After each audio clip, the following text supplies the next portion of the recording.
Hello guys, ayan, panoorin natin yung mga babae natin tirador kung ano bang pamamaraan gagawin dito ni Carmel kasi depensa. Nagkamali siya sa prepare sa Gis. Ayun, dinublete. Oop! Sobra.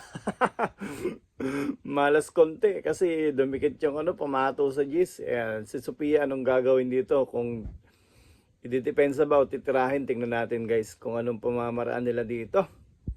Tingnan natin. Ayan guys, pasikatin natin yung mga babae natin tirador para naman makalaro sila sa international. Kulang na to sa mga sponsor eh. Yan guys, pag umabot ka sa part na to, baka naman paki-comment kung taga saan ka. Para malaman natin kung saan umabot yung video natin guys. Ayan oh, titira si Sophia. Laki ng pustahan nito sa labas guys. Binigyan si Sophia dito ng partida ni Carmel ng 9-10. Tingnan niyo yan guys, yung partida 9-10, matindi.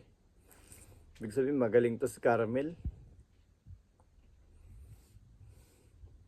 Yan, tingnan natin diskarte ni Sophia. Ay, tira depensa. Pero kayang pinahan eh. Pero dikit pamato. Tingnan natin kung kaya na ba itong ihulog. Tira ni Carmel.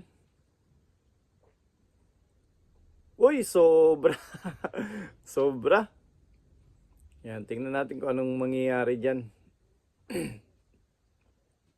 Dikit pato din. Kaya na kaya itong ihulog. Sophia, talbog-talbog. Sinisipat. Uy, kunyari nahirapan ah.